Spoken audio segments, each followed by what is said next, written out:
The marble floor beneath my knees was cold enough to seep through my worn uniform, but I barely noticed anymore. Pain had become background noise.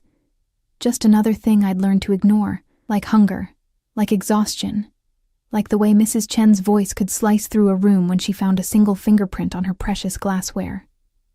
Again, Isabella. Do it again. I pressed my forehead against the floor, breathing in the sharp scent of lemon polish mixed with my own sweat. My hands were raw, cracked at the knuckles from the industrial cleaners we weren't supposed to use without gloves. But gloves slowed you down, and slow meant staying past midnight, and midnight meant missing the last bus, and missing the last bus meant walking home through neighborhoods where girls like me disappeared. The Chen estate sprawled across 5 acres of Los Angeles hills, a monument to new money and old cruelty. I'd been cleaning it for 6 months, ever since the temp agency had placed me here with a warning. Don't mess this up. The Chens go through staff like tissues, but they pay well enough that people keep applying. They hadn't mentioned why people kept leaving. I scrubbed the same section of floor for the 3rd time, watching my distorted reflection ripple in the polished surface. 23 years old and invisible. That's what I'd become. The girl who cleaned up after people who'd never once looked at her face. Sometimes I wondered if I'd even cast a shadow anymore, or if I'd simply faded into the furniture, another fixture in someone else's palace. You missed a spot. Mrs. Chen's Louboutins clicked past my head. I didn't look up. Looking up meant eye contact, and eye contact meant she'd find something else wrong, some new inadequacy to punish. I'd learned this dance, this careful choreography of submission. The house was preparing for something big. I'd gathered that much from the frantic energy humming through the staff.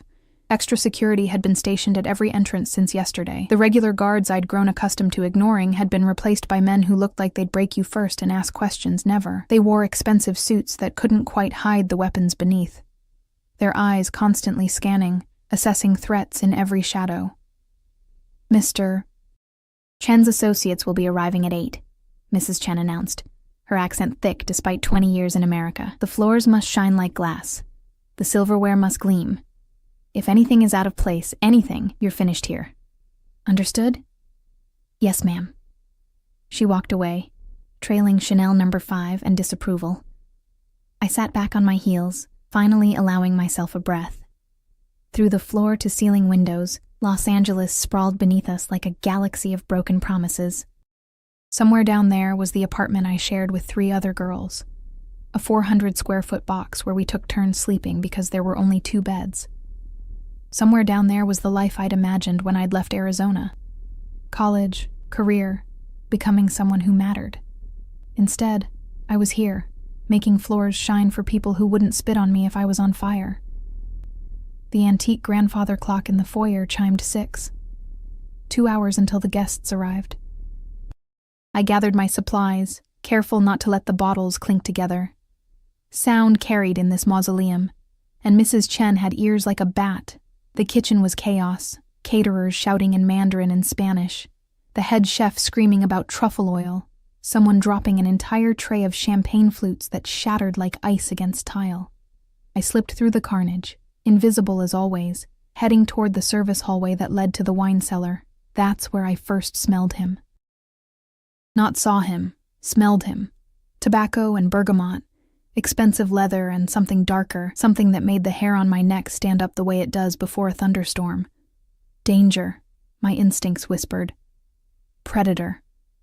I froze in the hallway, my heart suddenly loud in my ears. Lost? The voice came from behind me, low and smooth as smoke. I turned slowly, and the world tilted. He stood in the shadows near the cellar entrance, a figure carved from darkness and sharp edges. Tall, well over 6 feet, with shoulders that filled out his black suit in a way that suggested violence barely contained. His face was all brutal angles and aristocratic bones, the kind of handsome that felt dangerous, like touching a blade to see if it's sharp. Dark hair swept back from his forehead, and eyes so deep brown they looked black in the dim hallway watched me with an intensity that made my skin burn, but it was the stillness that terrified me most. He didn't fidget, didn't shift his weight, didn't blink. He simply existed in that space like a panther deciding whether you were prey or not worth the effort. I I'm sorry, sir. I was just... My voice came out smaller than I wanted. Broken. I hated how I sounded, like a frightened child. Just? He tilted his head slightly, studying me the way a scientist might study an insect. Just what? Getting more polish. For the floors. Mrs. Chen wants... I know what Mrs. Chen wants. He stepped forward, and the hallway seemed to shrink around us. That's not what I asked. Up close, I could see details that made my stomach clench. A thin scar ran from his temple to his jaw, silver against olive skin. His hands, resting casually in his pockets, bore the faint marks of old burns across the knuckles. And his eyes... God. His eyes held something ancient and tired, like he'd seen every ugliness the world had to offer, and had emerged victorious, but not unscathed. I'm not lost, sir. I work here. I know. The corner of his mouth lifted in something that wasn't quite a smile. Isabella Moreno, 23, originally from Tucson. No family, no degree, 3 part-time jobs. You've been cleaning the Chen residence for 6 months, 7 days a week, 10 to 12 hours per shift. You take the 11:47 bus home every night except Wednesdays, when you stay late and walk. Foolish. The blood drained from my face. How do you... I make it my business to know who moves through spaces I occupy. He pulled a hand from his pocket, and I flinched. Actually flinched. But he only reached past me to straighten a painting on the wall, his arm brushing my shoulder. The brief contact sent electricity racing down my spine. This hallway leads to the wine cellar. The wine cellar leads to the garage. The garage leads outside. A clever exit route for someone who wanted to avoid attention. I wasn't trying to. I know. He stepped back, giving me space I desperately needed. You're not the type. You lower your eyes, make yourself small, apologize for existing. You've been beaten down until you've forgotten how to stand up straight. The observation, delivered so matter-of-factly, felt like being stripped naked. I wanted to protest, to defend myself, but the words dried up in my throat because he was right. When had I become this person? When had I started apologizing for taking up space in the world? Mr. Rossi! Mrs. Chen's voice shattered the moment like a hammer through glass. She appeared at the end of the hallway, her face tight with barely concealed panic. I didn't realize you'd arrived. Please, come this way. Everything is prepared. I was just meeting your staff. His eyes never left my face, pinning me in place. Very thorough. Your training. She was just explaining the proper technique for polishing floors. Mrs. Chen's expression could have curdled milk. Isabella, get back to work. Now. I nodded, grabbing my supplies with shaking hands, but as I turned to leave, he spoke again. Isabella. I stopped, turned back, met those black eyes. Be careful on the floors tonight, they'll be slippery. His voice dropped lower, intimate despite Mrs. Chen's presence. And stay out of the East Wing after 8. Dangerous things happen in dark corners at parties like these. It wasn't a suggestion. It was a command, delivered with the absolute certainty of someone who expected obedience. But underneath the authority, I heard something else, something that sounded almost like concern. Then he was gone, following Mrs. Chen down the hallway, and I was left trembling against the wall, my heart beating so fast I thought I might be sick. The next 2 hours passed in a blur. I polished and scrubbed and arranged, my mind spinning in circles. Who was he? Why had he known so much about me? And why did the way he said my name feel like a brand burning into my skin? At 7:30, the house transformed. Lights dimmed to a golden glow. Music drifted through rooms, something classical and haunting. The caterers emerged from the kitchen with trays of food that probably cost more than I made in a month. And the guests began to arrive. They came in expensive cars with tinted windows. Men in suits that cost 5 figures, women dripping in jewels that could have fed a small country. But there was something off about them, something that set my teeth on edge. These weren't the usual Los Angeles elite, tech billionaires and entertainment moguls. These people moved differently, spoke in careful tones, their eyes constantly assessing exits and threats. I'd seen enough crime documentaries to recognize predators when I saw them. I kept to the edges, as invisible as possible, clearing glasses and wiping surfaces. The conversations floated around me, discussions of territories and shipments, of problems that had been handled and people who had disappeared. My blood ran cold. What kind of party was this? The Rossi family sends their regards, someone said near me, and I stilled. Rossi, the man from the hallway. Dante Rossi is here? Another voice replied, hushed and reverent. I thought he never attended the Chen's events. Special circumstances. Word is he's finalizing the port contracts tonight.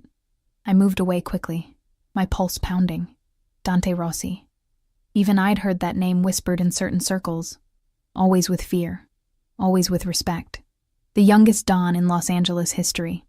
A man who'd inherited his father's empire at 25 and had tripled its size in 3 years through sheer ruthlessness and strategic brilliance. A man who made people disappear. And I'd stood in a hallway with him, alone, while he'd recited my life story like he'd memorized it. I needed to leave.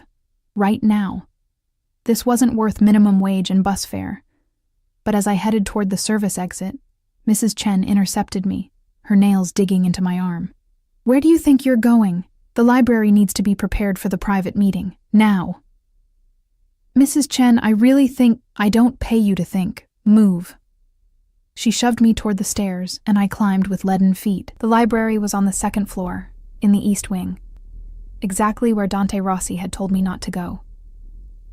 The room was dark when I entered, lit only by the city lights streaming through the windows. I fumbled for the lamp switch, my hands shaking so badly I could barely grip it. The light flooded the space, revealing walls of leather-bound books, a massive mahogany desk, and Dante Rossi, collapsed on the floor, clutching his chest. His face was gray, twisted in pain. One hand pressed against his heart while the other reached out, grasping at nothing. His breathing came in short, desperate gasps. Help, he choked out, his eyes finding mine. Help me. For a split second I froze. Every survival instinct I possessed screamed at me to run. To get out. To not get involved with whatever this was. This man was dangerous. This man was probably dying from some kind of hit. Some revenge killing. And helping him meant painting a target on my own back.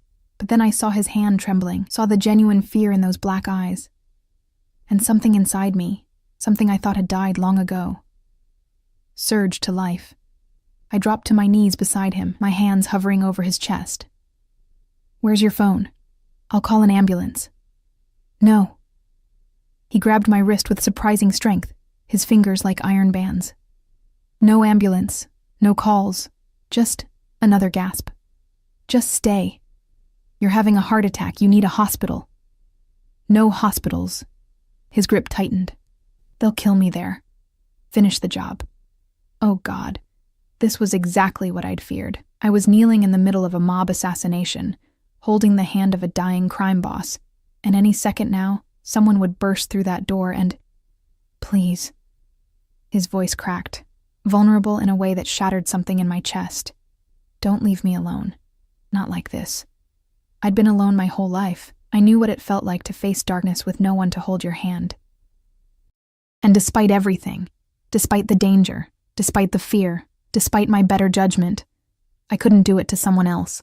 Okay, I whispered, settling beside him on the floor. Okay, I'm here. I'm not leaving. His breathing evened out slightly, his death grip on my wrist loosening to something gentler. What's your name? You know my name. Tell me anyway. Isabella. Isabella. He said it like a prayer, like a promise. Beautiful name. Italian? Mexican. My grandmother's choice. He smiled. Actually smiled. Despite the pain creasing his face. Teaching you to survive in a world that eats soft things alive. I'm not soft, I protested weakly. No. His thumb brushed across my pulse point, and I shivered. No, you're not. You're here, aren't you? When anyone else would have run, I should have run. Probably. Another gasping breath, but you didn't. Why? I didn't have an answer. Or maybe I did, and it scared me too much to say it out loud. That I saw something in his eyes that matched the loneliness in my own soul. That for just a moment, I'd stopped being invisible. So instead, I did something insane. I lifted his head and placed it in my lap, running my fingers through his dark hair, the way my mother used to do for me when I was small and scared. You're not dying alone, I whispered. Not tonight. Not like this. His eyes closed, his face relaxing into something almost peaceful. For several minutes, we stayed like that, a maid and a monster, finding unexpected grace in the dark. Then his eyes snapped open, clear and sharp, all trace of pain gone, and he smiled. The transformation happened so fast I didn't have time to process it. One moment, Dante Rossi was dying in my arms, his face gray with pain. The next, he was sitting up with the fluid grace of a predator. All traces of distress vanished like smoke. What? The word barely escaped before understanding crashed over me like ice water. You were faking. Yes. He straightened his suit jacket, watching me with those unreadable dark eyes. No apology, no explanation. Just that single word hanging between us like a verdict. I scrambled backward on the floor, my heart hammering against my ribs. You were testing me. This was some kind of sick test, not sick. Necessary. He stood, offering me his hand. I stared at it like it might bite. Isabella, don't. I pushed myself up without his help. My legs shaking so badly I had to grip the edge of the desk for support. Rage was burning through the shock now. Hot and righteous. Don't say my name like we're friends. You made me think you were dying, and you stayed. He took a step toward me. I took one back. That's the point. You stayed when you should have run. You held my hand when you should have called for help. You chose compassion over self-preservation. So what? You get some kind of thrill from manipulating people? From watching them panic? My voice was rising, cracking. I thought you were dying. I thought I was going to watch you die, and I couldn't finish. Couldn't admit how much it had affected me. This stranger's pain. I needed to know. His voice softened, and somehow that was worse than if he'd stayed cold. I needed to know if you were real. Real? I laughed, high and broken. I'm a maid. I'm nobody. What could you possibly need to know about me? He moved then, faster than I expected, closing the distance between us until I was trapped against the desk with nowhere to run. He didn't touch me. Didn't need to. His presence alone was a cage. You're not nobody. His voice dropped to barely above a whisper. You're the girl who works 3 jobs and still sends money to a friend's sick kid in Tucson. You're the girl who stayed late last Tuesday to help Maria finish the East Wing because she was crying about her daughter's tuition. You're the girl who leaves half your lunch in the break room because you know Jorge skips meals to save money. You think I don't see you? I see everything, Isabella, and what I see is someone who's still kind in a world that's tried to beat it out of her. The accuracy of his observations made me feel violated, exposed. You've been watching me. For 3 months.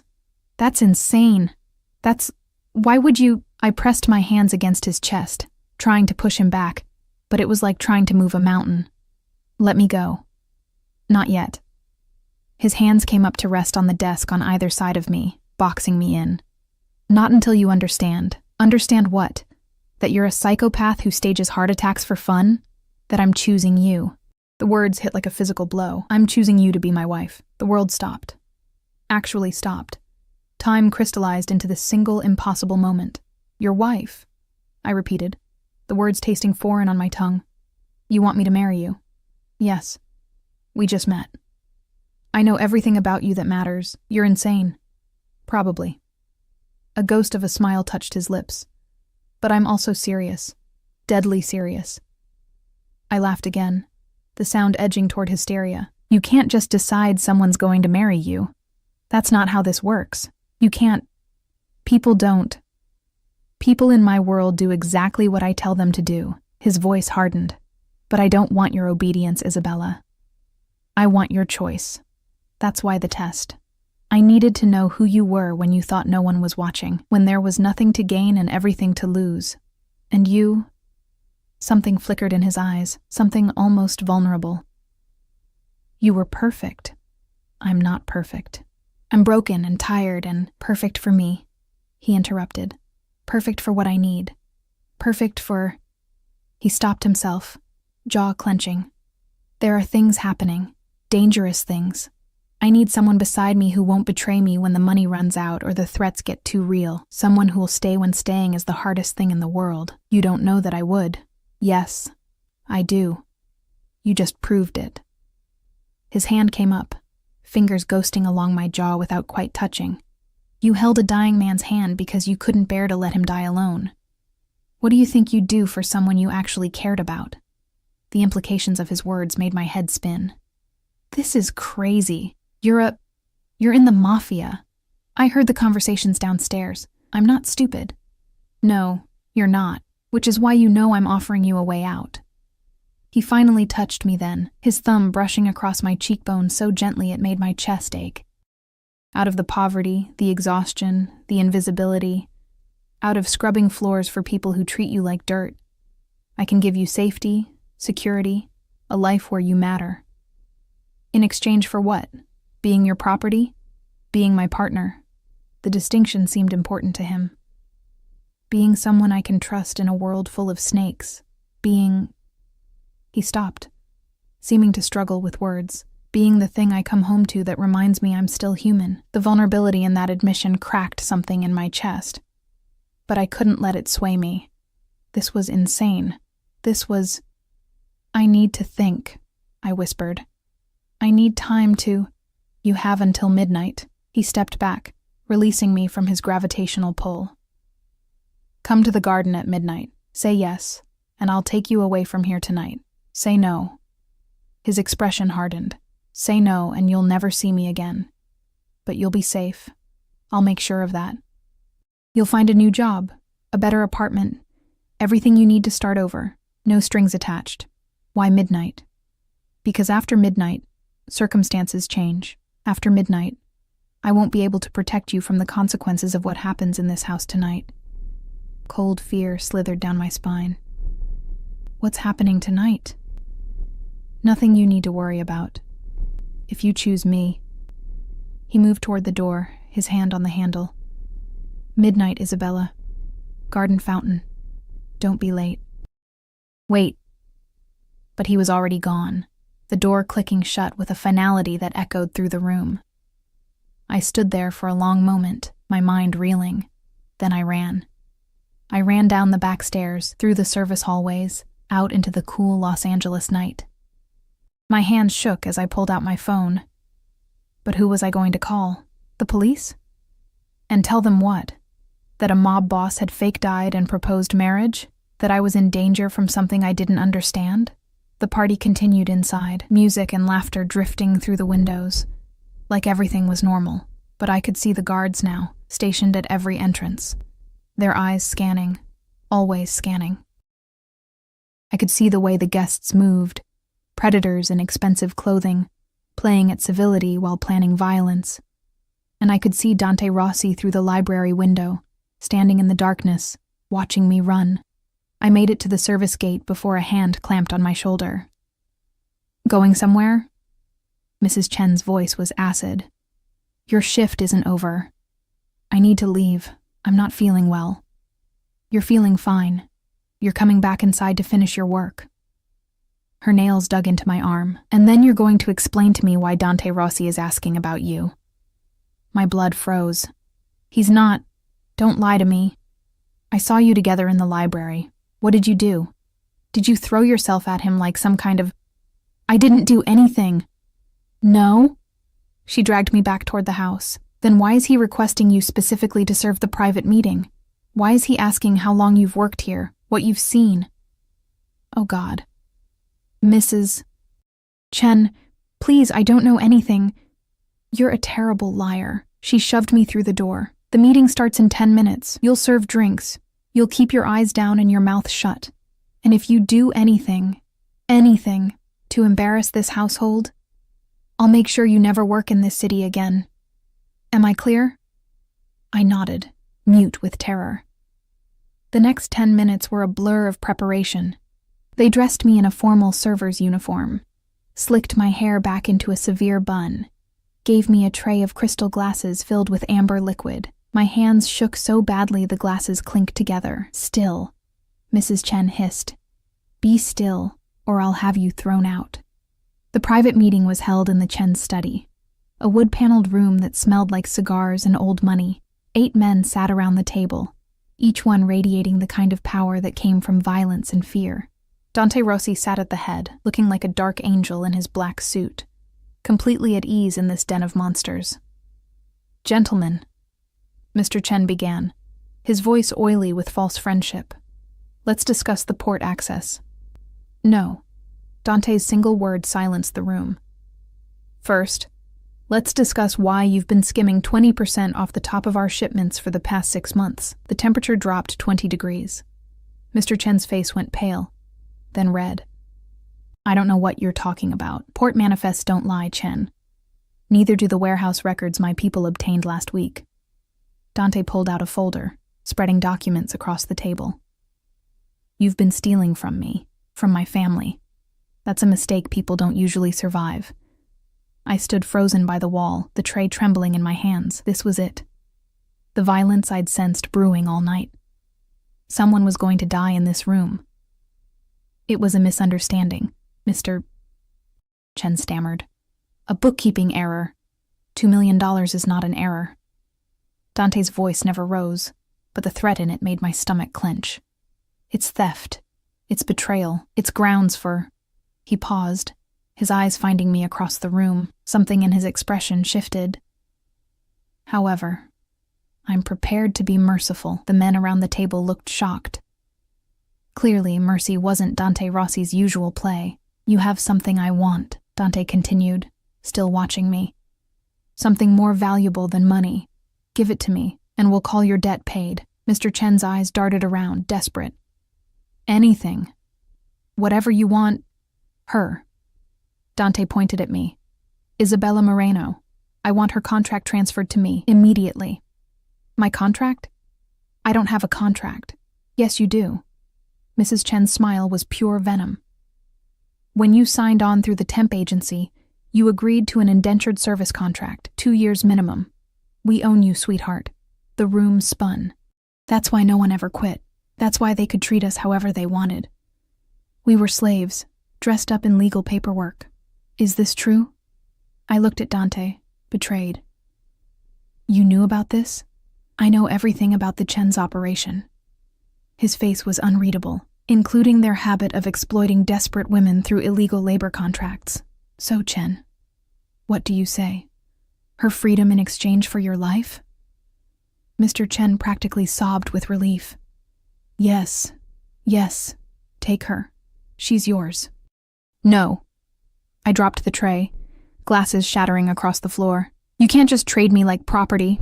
I'm not a thing you can buy and sell."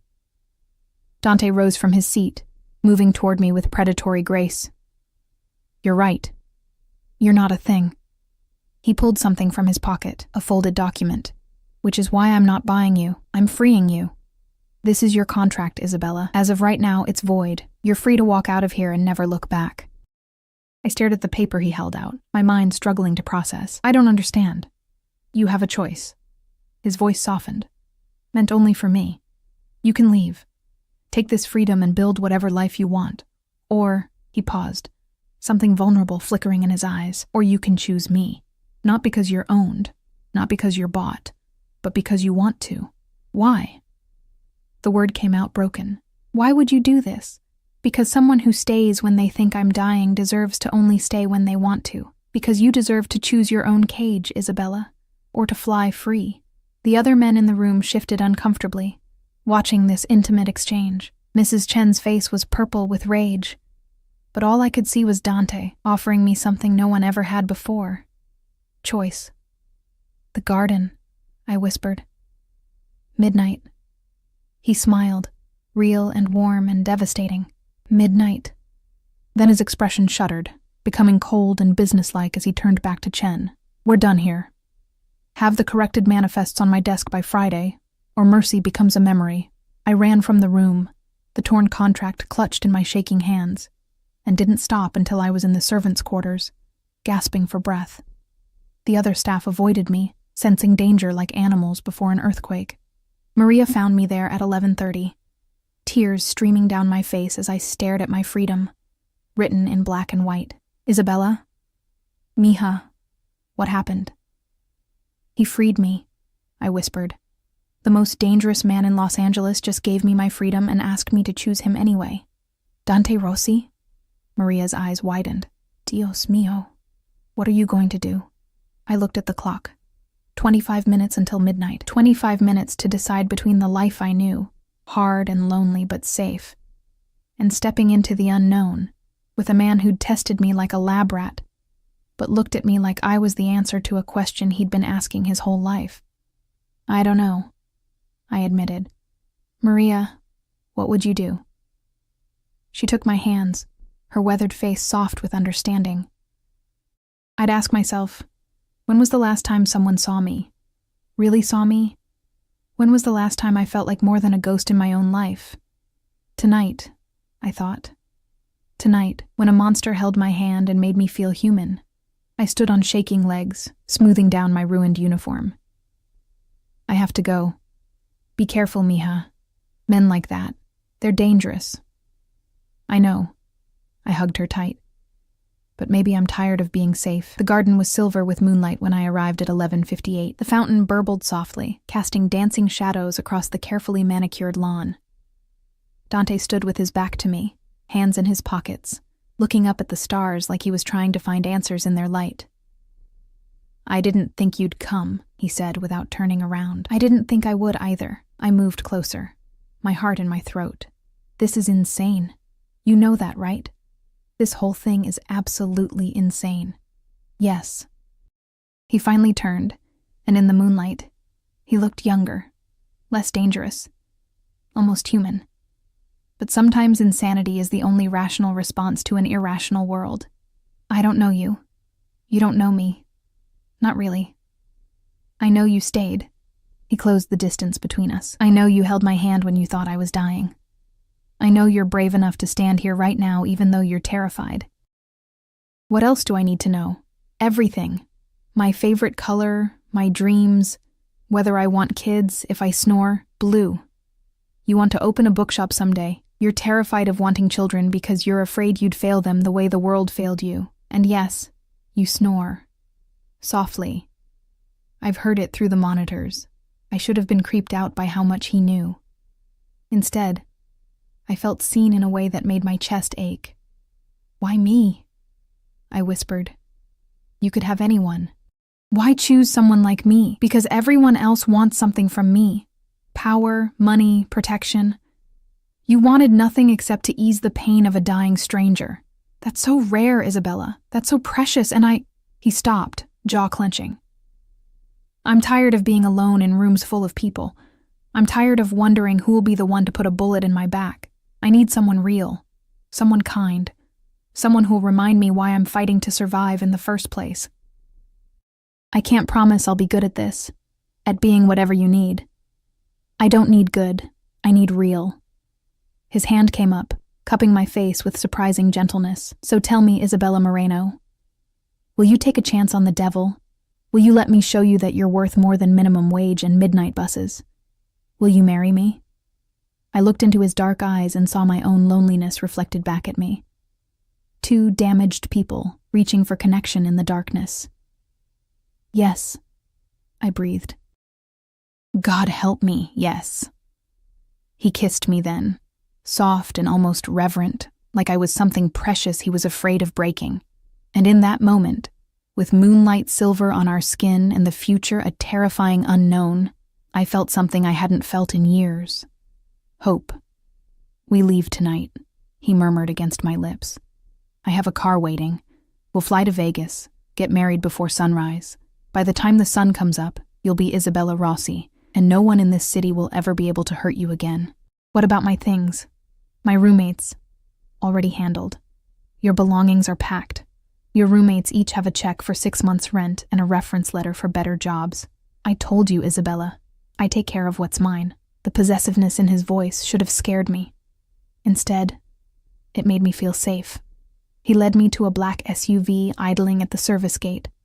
Its windows tinted dark as sin. A man in a suit opened the door.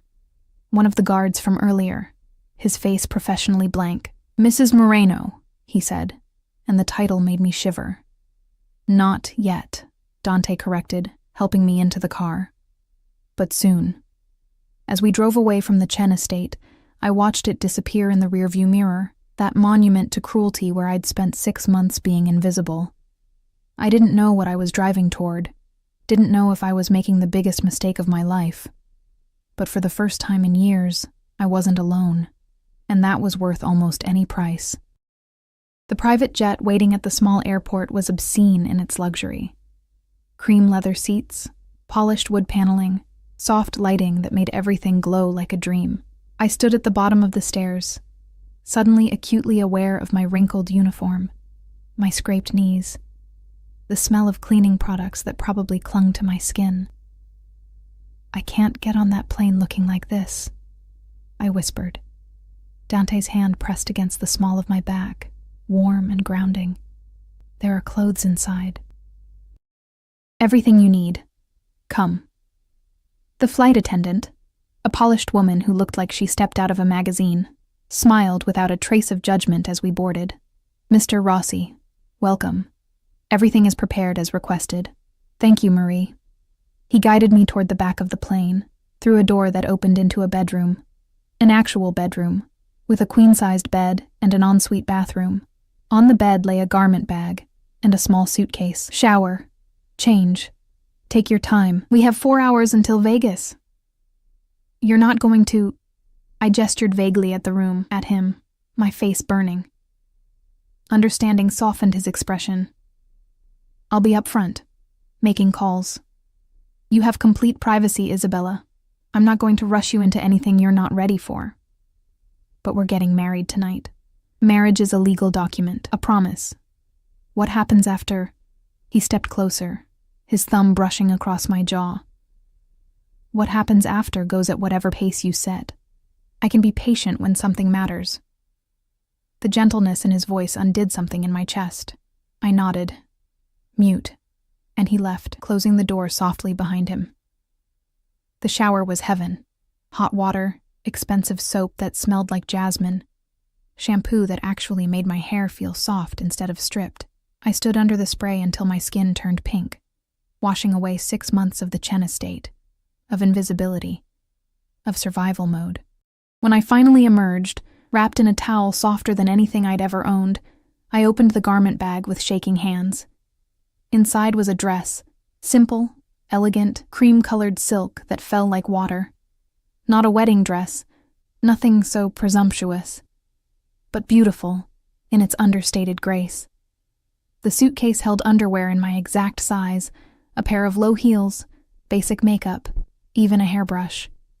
He'd thought of everything. I dressed slowly, my hands trembling.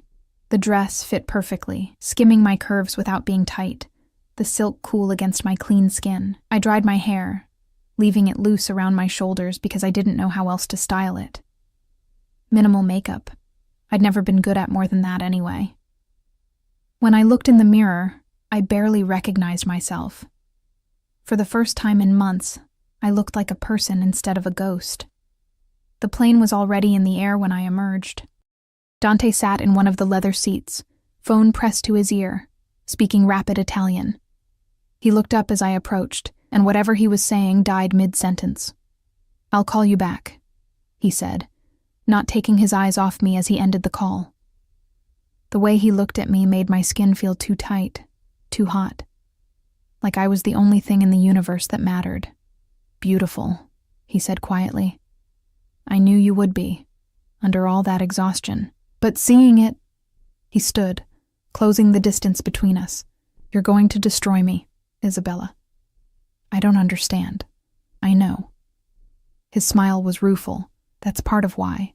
He guided me to sit, then surprised me by taking the seat beside me instead of across.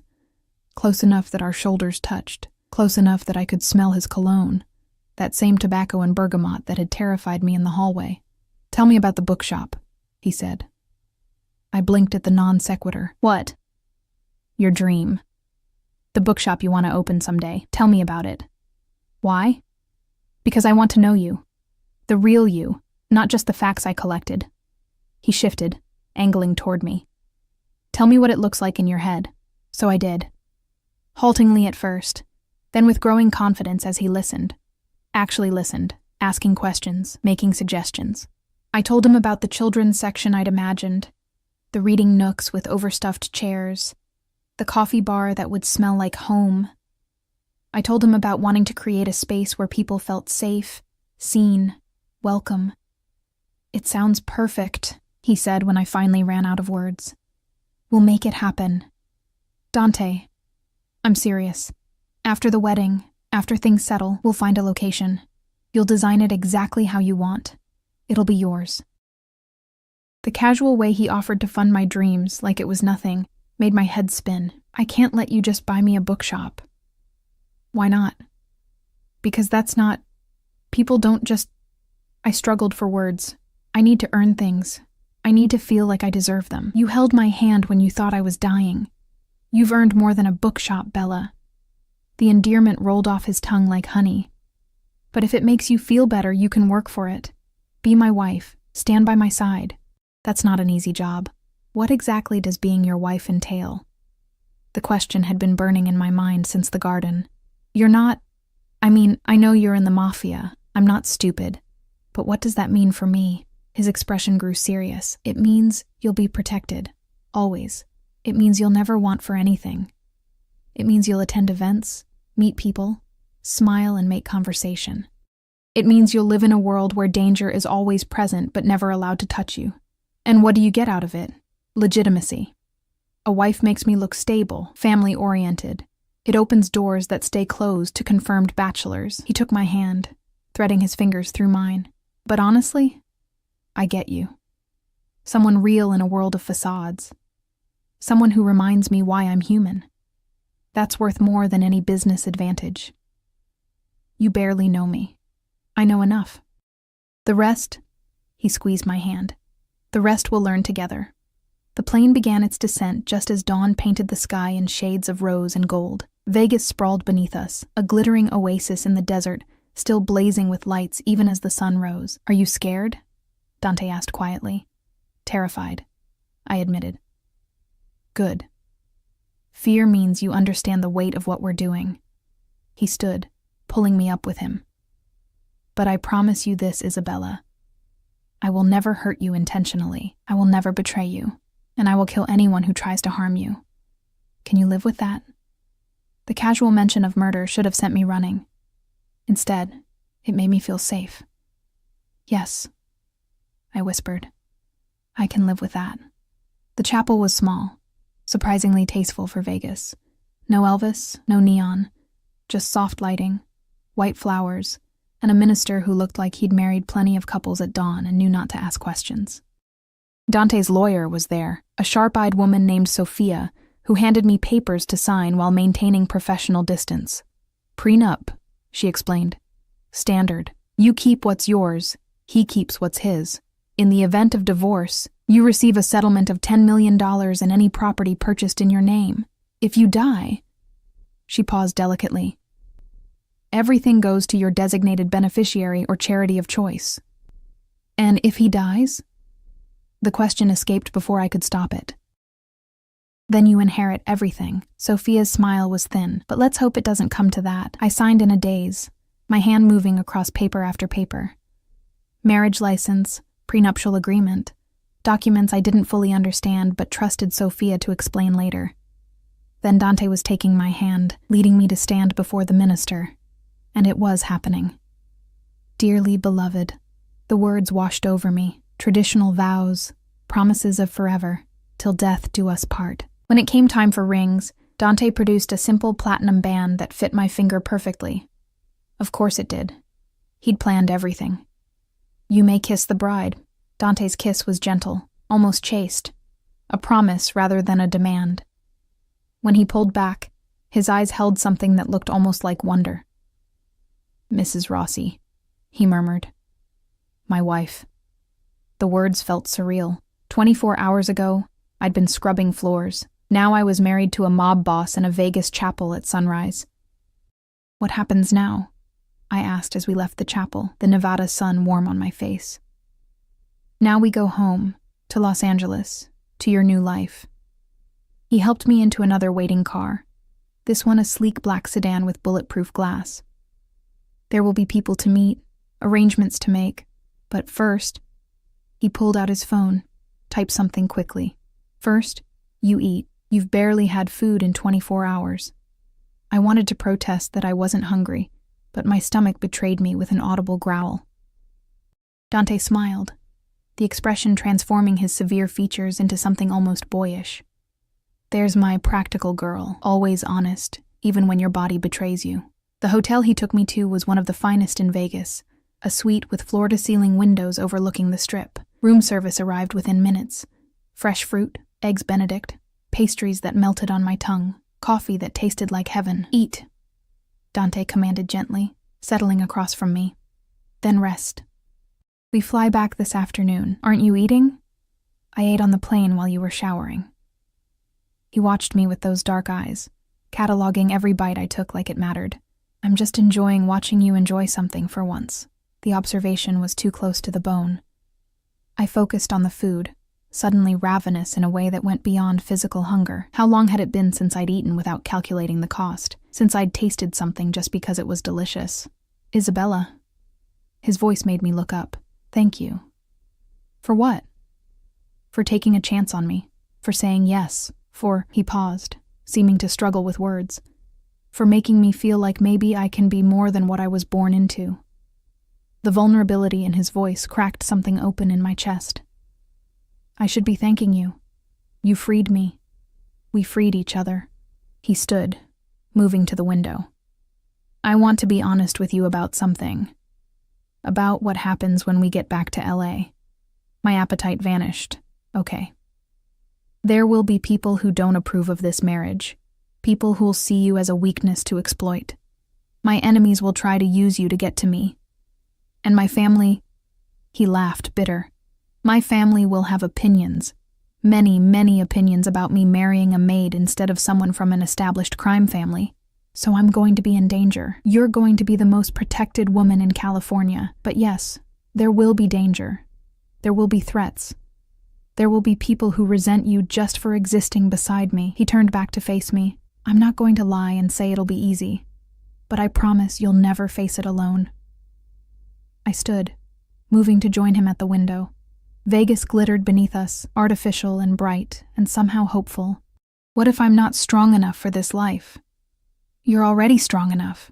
You survived the Chens. You survived poverty and loneliness and still came out kind. That's warrior strength, Bella. That's the strength that matters. His hand found mine. Everything else, I'll teach you. How to move in my world. How to protect yourself. How to be the queen beside the king. I don't know how to be a queen. Good. I don't trust people who think they already know everything. He pulled me against his side, and I let myself lean into his warmth. We'll figure it out together, one day at a time. Starting with today, getting you home, getting you settled, introducing you to the people who matter. Your family?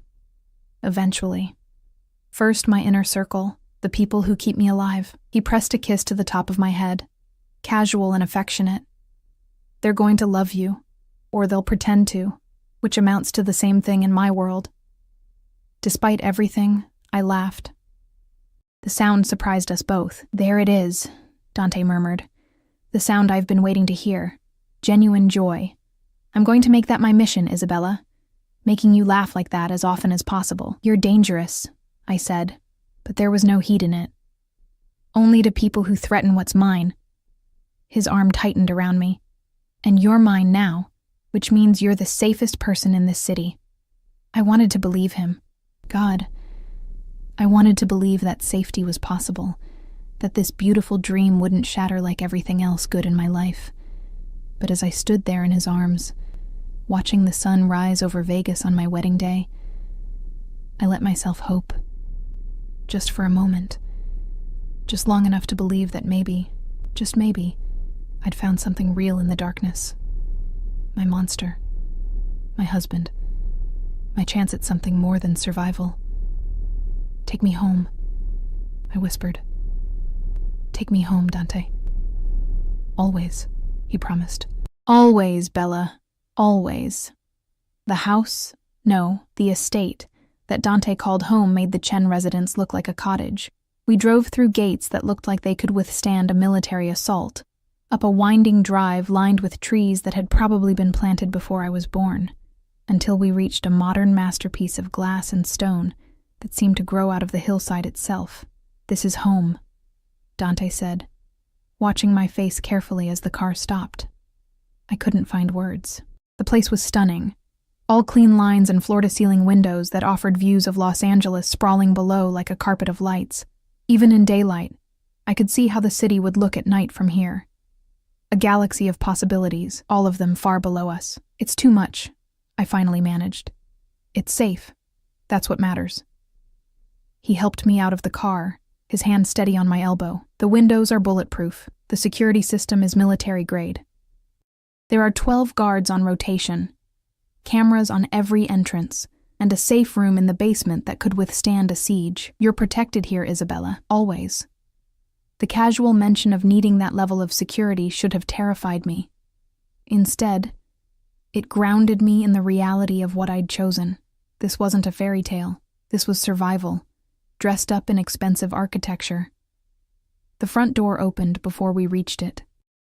A woman in her 50s stood there, dressed in simple but elegant clothing, her gray hair pulled back in a neat bun.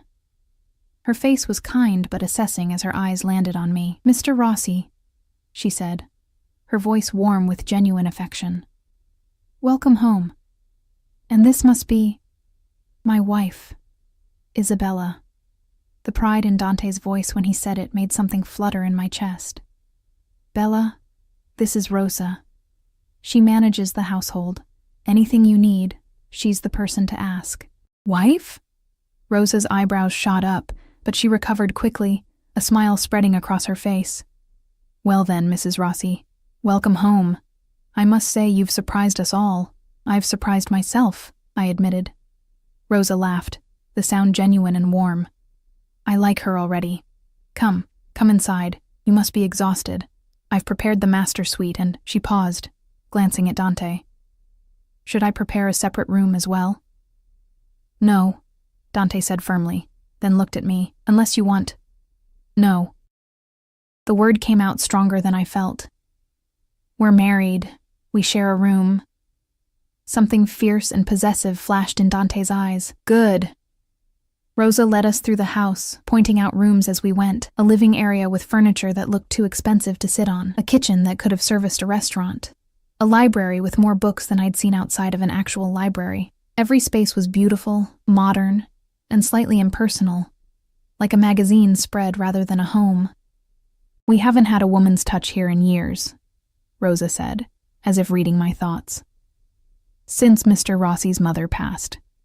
Feel free to change anything you like, Mrs. Rossi. Make it yours." The master suite was on the second floor, overlooking the city. The bedroom alone was bigger than the apartment I'd shared with 3 other girls. A king-sized bed dominated the space, covered in white linens that looked cloud-soft. Through an open door, I could see a bathroom with a tub big enough to swim in. "Your things are being delivered this afternoon," Dante said, "though I suspect you'll want to shop for more. Rosa can take you, or I can assign someone. I can take myself." The words came out sharper than intended. "I mean, I'm capable of—" "I know you're capable." He moved closer, his hand cupping my face. "But you're also the wife of Dante Rossi now. That means you don't go anywhere without security. Not because I don't trust you, but because I don't trust the world not to try to hurt you to get to me." The reality of my new life settled over me like a weighted blanket. "So I'm a prisoner. You're protected. There's a difference." His thumb stroked across my cheekbone. "But I understand it feels like a cage right now. Give it time. You'll learn to move within it, find freedom in the boundaries, and if you really need to go somewhere alone, we'll talk about it. Figure it out together." Rosa cleared her throat delicately. "I'll leave you to settle in. Lunch will be ready in an hour, or I can bring something up if you'd prefer privacy." "Up, please," Dante said, not taking his eyes off me. "And Rosa, send word to Marco and Antonio. Family meeting tonight, 7 o'clock. "Of course, sir." Rosa left, closing the door softly behind her. Suddenly, I was alone with my husband in our bedroom, and the weight of everything that had happened in the past 24 hours crashed over me like a wave. I need a minute, I whispered, moving toward the bathroom. I just need... Take all the time you need. Dante's voice was gentle. I have calls to make anyway. Yell if you need anything. I locked myself in the bathroom and immediately felt stupid for it. What was I afraid of? Dante had been nothing but patient, nothing but kind, in his own intense, overwhelming way. But my hands were shaking, my breath coming too fast, and I needed space to process. I'd gotten married, to a mafia boss, after knowing him for less than a day. The girl staring back at me from the mirror looked like a stranger, clean, well-dressed, wearing a wedding ring that probably cost more than I'd made in my entire life. Who was she? What had I become? A knock on the door made me jump. Isabella? You okay in there? I'm fine, I called back, my voice only slightly unsteady. You're having a panic attack. I'm not... Your breathing is too fast. I can hear it through the door. A pause. I'm not going to push my way in, but I need you to breathe with me, okay? In for 4 counts, hold for 4, out for 4. Can you do that? I wanted to be annoyed at his presumption, but he was right. My chest was too tight, my vision spotting at the edges. Okay. Good. In, 2, 3, 4. Hold, 2, 3, 4. Out, 2, 3, 4. I followed his voice, the calm steadiness of it anchoring me. Slowly, my heart rate settled. My vision cleared. My hands stopped shaking quite so badly. Better? He asked after a few minutes. Better, I admitted, opening the door. He stood there, concern written across his features, making him look younger, more vulnerable. This is a lot. I know it's a lot. If you want to slow down, take time to adjust. No. I stepped closer to him. No, I just needed a moment. I'm okay now. I chose this. I'm not backing out. You can back out anytime you want. I meant what I said. You always have a choice with me. The sincerity in his voice undid something in my chest. I reached up, touching his face. The first time I'd initiated contact. His skin was warm, the stubble on his jaw rough against my palm. I don't want to back out, I said quietly. I'm scared, but I don't want to run. I just need you to be patient with me while I figure out how to be the person you need. You're already the person I need. Just be yourself, Bella. That's all I want. He turned his head, pressing a kiss to my palm. Now come. Lunch will be here soon, and you need to eat. Then you should rest. Tonight's going to be intense. The family meeting. Right. I'd almost forgotten about that in the chaos of everything else. Lunch was simple but delicious. Fresh pasta with vegetables, crusty bread, a salad that tasted like actual food instead of just rabbit food. Dante watched me eat with that same intense focus, like my enjoyment of the meal mattered to him personally. Tell me about your family, I said between bites. The people I'm meeting tonight. His expression darkened slightly. Marco is my second in command. Known him since we were kids. He's loyal, smart, and utterly ruthless when necessary. He'll be skeptical of you at first. He's protective of me. Thinks most women are after my money or status. You'll have to win him over. And Antonio, my cousin, runs our financial operations. He's smoother than Marco, better with people, but just as dangerous underneath. He'll be polite to your face and judge you behind your back until he decides if you're worthy. Sounds delightful, I muttered. Dante smiled. They're family. They're allowed to be difficult, but they'll come around once they see you're not going anywhere, once they see you're real. What about your actual family, parents, siblings? His face went carefully blank. My father died 3 years ago. Heart attack during a business dinner. Real one, not faked, he added with dark humor. My mother died when I was 12, cancer. I have no siblings, no wife before you, no children. He paused. What about you? You said no family, but my parents died in a car accident when I was 19. I was supposed to start college that fall. Instead, I spent everything we had on funeral costs and ended up in Los Angeles with nothing but a suitcase and some terrible decisions.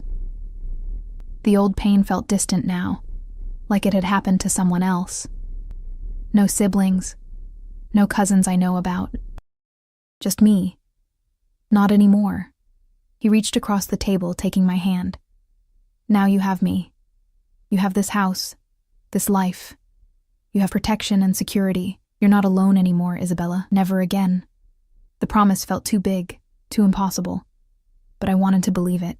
After lunch, Dante insisted I rest. You've been up for over 24 hours. Sleep for a few hours. I'll wake you at 6 to get ready for tonight. I wanted to protest, but exhaustion was pulling at me like a tide. The bed, when I finally lay down on it, was the most comfortable thing I'd ever experienced.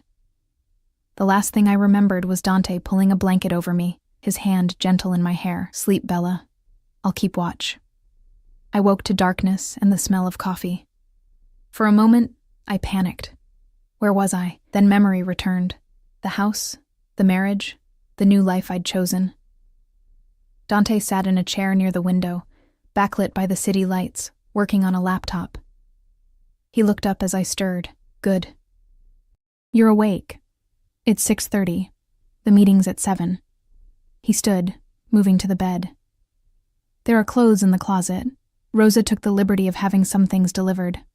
Choose something that makes you feel confident. These men will try to intimidate you. Don't give them the satisfaction. The closet was a revelation. Designer dresses, casual wear, shoes in every style, all in my size. I chose a simple black dress, elegant without being flashy, confident without trying too hard. It hit just below my knee and had long sleeves, covering most of my skin. Armor, I thought. Professional armor. When I emerged, Dante was waiting in a fresh suit, his hair still damp from a shower I'd slept through. His eyes traced over me, approval clear in his expression. Perfect, simple, elegant, understated. You look like you belong. He offered his hand. Ready? No, but let's do it anyway. The meeting was held in Dante's office, a masculine space of dark wood and leather furniture. 2 men stood as we entered, their expressions carefully neutral. Marco was exactly what I'd expected. Tall, built like a boxer, with cold eyes that assessed me like a threat. Antonio was smoother, handsome in an obvious way, his smile friendly, but his eyes calculating. Gentlemen, Dante said, his hand firm on my back. I'd like you to meet my wife, Isabella Rossi. The silence was deafening. Then Marco spoke, his voice rough. Your wife? Since when? Since this morning. Vegas. You got married in Vegas without telling anyone? Antonio's smooth facade cracked slightly. Dante, what the hell? I don't need permission to make decisions about my personal life, Dante said, his voice taking on an edge. I'm informing you as a courtesy, not asking for approval. Marco's jaw clenched. With all due respect, boss, this affects all of us. You marry some random girl. She's not random. The danger in Dante's voice made the temperature drop. She's my wife. She's family now. And you will treat her with the respect that position demands. I stepped forward before things could escalate further. I know this is sudden. I know you have concerns about me, about my intentions, about whether I'm worthy of him. I met Marco's eyes steadily. I can't prove myself with words. But I can promise you this. I didn't marry him for money or status. I married him because he saw me when I was invisible, because he offered me a choice when I'd never had one before, and because despite knowing how dangerous this world is, I chose to stand beside him anyway. Marco stared at me for a long moment. Then, surprisingly, he smiled. A real smile that softened his harsh features. You got backbone. I'll give you that. She held my hand when she thought I was dying, Dante said quietly. She stayed when anyone else would have run. That's who she is. That's why I chose her. Antonio moved forward, offering his hand. Then welcome to the family, Isabella. I apologize for the hostile reception. We're just protective of Dante. He's all we have. I understand. I shook his hand, relieved when he didn't crush my fingers. I'm not here to take him away from you. I'm here to stand with him, with all of you. The tension in the room eased fractionally. Marco poured drinks, whiskey for himself and Antonio, wine for me, and we talked. About expectations, about security protocols, about the reality of being married to Dante Rossi. There will be attempts, Marco said bluntly. On your life, on your safety. People will try to use you to hurt him. You need to be smart, aware, never take unnecessary risks. I understand. Do you? Antonio leaned forward. Because this isn't like the movies, Isabella. People will die to get to you. Good people, loyal people. Can you live with that weight? The question hung in the air. Could I? Could I live knowing that my existence put others in danger? I looked at Dante, at the man I'd married this morning in a Vegas chapel, at the man who'd freed me and chosen me and promised to keep me safe. Yes, I said firmly. I can live with it, because the alternative, going back to being invisible, to being nothing, that's not living at all. Dante's hand found mine under the table, squeezing gently. Pride radiated from him in waves. Then let's make sure it doesn't come to that, Marco said, raising his glass. To the new Mrs. Rossi, may she be as tough as she needs to be. To Isabella, Antonio echoed. Welcome to the family. God help you. You're one of us now. We drank, and I felt the weight of my choice settle over me like a crown. Heavy, but mine. Dangerous, but real. I was Isabella Rossi now, and whatever that meant, whatever came next, I would face it standing tall. No more invisibility. No more apologizing for existing. I was seen. I was chosen. I was home. The weeks that followed were a blur of learning to navigate a world I'd never imagined belonging to. Rosa became my guide, teaching me the unspoken rules of Dante's universe, how to dress for different occasions, which conversations to engage in and which to politely avoid, how to spot threats disguised as friends. You're doing well, she told me one morning over coffee, 3 weeks into my new life. Better than most would in your position. You have good instincts. I'm terrified most of the time, I admitted. Good. Fear keeps you sharp. It's the ones who get comfortable who end up dead. She patted my hand. But you're stronger than you think, Mrs. Rossi. I see it. Mr. Rossi sees it. Soon, everyone else will too. Dante was patient in ways I hadn't expected. He gave me space when I needed it, proximity when I craved it, and never pushed for more than I was ready to give. We shared a bed, but he held me like I was precious, like I might break if he gripped too hard.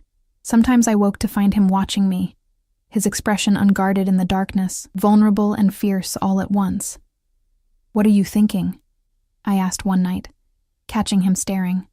That I don't deserve you, he said quietly. That somehow I tricked fate into giving me something good, and that I'm terrified every day that you'll realize what a monster I am and run. I rolled toward him, pressing my palm against his chest, feeling his heartbeat strong and steady beneath my hand. You're not a monster. Monsters don't look at their wives like they hung the moon. Monsters don't hold hands with dying strangers. I wasn't dying, but I didn't know that. And you wanted to see if I had kindness in me even when there was nothing to gain. That's not something a monster would care about. I moved closer, until there was no space between us. You're dangerous, Dante, but you're not a monster. Not to me. He kissed me then, deeply, desperately, like I was air and he was drowning, and for the first time since our wedding night, I kissed him back with equal hunger, equal need. Bella, he breathed against my lips. Are you sure? I'm sure. I pulled him closer. I'm your wife. I want to be your wife in every way. What followed was tender and intense, passionate and careful. He touched me like I was sacred, like my pleasure mattered more than his own. And when it was over, we lay tangled together, my head on his chest, his hand stroking through my hair. I love you, he said into the darkness. I know it's too soon. I know I shouldn't feel this much this fast. But I do. I love you, Isabella Rossi. My heart stuttered. You don't have to say it back, not until you're ready. I just needed you to know. He pressed a kiss to the top of my head. I'll wait as long as it takes. But the truth was, I didn't need more time. Somewhere between the fake heart attack and the Vegas chapel, between learning to navigate his world and finding safety in his arms, I'd fallen too. I love you too, I whispered. God help me, I do. His arms tightened around me, then we're both damned together. I can live with that. The first real threat came on a Tuesday. I was shopping with Rosa at a boutique in Beverly Hills, My first real outing beyond the estate. 2 guards flanked us, subtle but present. I was trying on dresses for a charity gala Dante wanted me to attend, feeling almost normal for the first time in weeks. Then I saw him. A man across the street, watching me through the boutique window. Something about the way he stood, the intensity of his stare, made my skin crawl. I met his eyes, and he smiled, cold and predatory. "Rosa," I said quietly. "That man across the street, is he—" She glanced over, and her face went pale. "Inside. Now, guards." Everything happened fast. The guards pushed us toward the back of the store. Rosa was on her phone, speaking rapid Italian, and through the window, I saw the man pull out a gun. Glass shattered. Someone screamed. One of the guards shoved me to the floor, his body covering mine as bullets tore through the boutique. Then it was over. Sirens wailed. The guard above me was bleeding from his shoulder, but alive. Rosa was shouting orders. And across the street, the man was gone. Disappeared like smoke. Dante arrived within minutes, his face a mask of cold fury as he burst through the door. His eyes found me on the floor, and something in his expression cracked. "Bella." He was beside me in seconds, pulling me up, his hands running over me, checking for injuries. "Are you hurt? Tell me you're not hurt. I'm fine. I'm okay." My voice shook despite my words. "But Marco, he was shot. He'll live. He's been through worse." Dante pulled me against him, his arms iron bands around my body. "You shouldn't have been here. I shouldn't have let you leave the house. This is my fault. You can't keep me locked up forever. Watch me." The words were fierce, possessive. "If keeping you alive means you never leave the estate again, then that's what happens." "Dante?" "No." He pulled back, cupping my face in his hands. "You don't understand. If something happened to you, if you died because of me, because of what I am," his voice broke, "I wouldn't survive it, Isabella. You're everything. You're the only good thing in my entire goddamn life. I can't lose you." The raw emotion in his voice stripped away my protest. This wasn't about control. This was about fear. Real, visceral fear that matched my own. "Okay," I whispered. "Okay, we'll figure it out. More security, better protocols, whatever you need. But Dante, I can't live in a cage. Even a golden one. You have to let me breathe." He closed his eyes, his forehead pressing against mine. I know, Bella. We'll find a balance. But right now, let me take you home. Let me keep you safe." The attack changed everything. Security doubled. Every outing required extensive planning. And Dante became even more protective, shadowing me whenever possible, his tension palpable whenever I was out of his sight. "It was the Castellanos," Marco told us that evening, his shoulder bandaged but his spirit unbroken. "They're trying to start a war. Hitting your wife sends a message that you're weak, distracted, vulnerable. Then we send a message back." Dante's voice was ice. "We show them exactly how vulnerable I'm not." "Dante, no." I grabbed his arm. "Don't start a war because of me. Don't risk your people because someone took a shot at me." "They didn't just take a shot at you. They threatened what's mine. They need to understand that has consequences. And what happens to me while you're busy fighting? What happens if you die in this war?" The thought made my chest tight. I didn't marry you to become a widow. The room fell silent. Marco and Antonio exchanged glances, clearly uncomfortable with the domestic dispute playing out before them. "She's right," Antonio said finally. "A war hurts everyone. We lose men, we lose money, we lose ground." "Maybe there's a smarter play here. What do you suggest?" Dante's jaw was tight. "A show of unity. Bring Isabella to the family's meeting next week. Let everyone see that she's not just your weakness, she's your strength. That attacking her doesn't divide you, it unites you. That she's under your protection and the protection of everyone loyal to you." Marco nodded slowly. "It's bold, but it might work. Show them she's not a target, she's untouchable." Dante looked at me. "It would be dangerous. Every family in Los Angeles will be there, including the Castellanos. You'd be walking into a room full of people who might want you dead. Then I'll walk in beside you," I said, surprising myself with my certainty. "I'll show them I'm not afraid, that we're not afraid, Pride flickered in his eyes. "You're sure?" "I'm sure." I squeezed his hand. "We're in this together, remember? For better or worse. That's what I promised in Vegas." The family's meeting was held in a neutral location. An upscale restaurant closed for the evening, its private dining room filled with men who'd built empires on blood and fear. I wore red, Dante's choice, bold and unapologetic, and walked into that room with my head high and my hand in his. Every eye turned to us. I felt the weight of their assessment, their judgment, their curiosity, but I didn't flinch. I was Isabella Rossi, and I belonged here. Dante led me to the head of the table, pulling out my chair with careful courtesy before taking his own seat. Marco and Antonio flanked us, a show of unity. "Gentlemen," Dante said, his voice carrying through the room, "I'd like to introduce my wife, Isabella. Some of you may have heard about the recent incident. Let me be clear. Any future attacks on her will be considered attacks on me personally, and will be responded to with extreme prejudice." Carlo Castellano, a heavy-set man with cold eyes, leaned forward. "With respect, Rossi, maybe if you focused less on your new bride and more on business. My marriage doesn't affect my business, but your attempt on her life certainly affects ours." Dante's voice dropped to something dangerous. "You thought you'd send a message, so let me send one back. Touch her again, threaten her again, even look at her wrong, and I'll burn your entire organization to the ground. Am I clear?"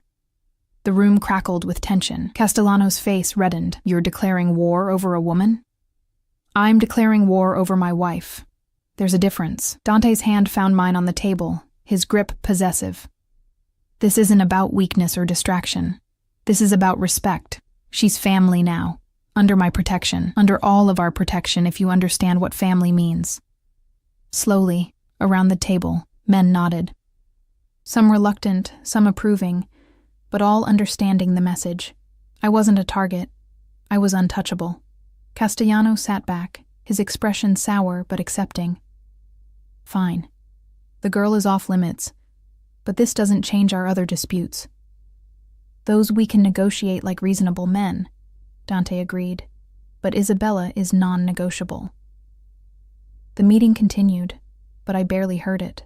All I could focus on was Dante's hand in mine, the way he'd defended me, the way he'd made it clear I mattered. Not as property, not as a weakness, but as his partner, his equal. When we finally left hours later, I was exhausted, but exhilarated. "You did well tonight," Dante said in the car, pulling me against his side. "You showed them you're not just my wife. You're a force to be reckoned with. I was terrified the entire time." "I know. But you didn't show it. That's what matters." He pressed a kiss to my temple. "I'm so proud of you, Bella. So damn proud." The months that followed settled into a rhythm. I learned to navigate Dante's world with increasing confidence. The bookshop opened, a beautiful space in Santa Monica that became my sanctuary. My purpose beyond being Mrs. Rossi. Rosa taught me to shoot, to spot surveillance, to trust my instincts. And Dante loved me with an intensity that still took my breath away. Protective but not suffocating. Possessive but respectful. Dangerous to everyone but gentle with me. We fought sometimes. Passionate arguments about security and freedom and finding balance. But we always came back together, always found our way back to each other. One evening, 6 months after our Vegas wedding, I found Dante in his office, staring at security footage from the night we'd met. The hallway at the Chen estate. Me with my cleaning supplies. Him emerging from the shadows. Watching our meet cute? I teased, sliding into his lap. Watching the moment my life changed. He corrected, his arms wrapping around me. The moment I saw you and knew, just knew, that you were going to save me. I didn't save you. You saved yourself.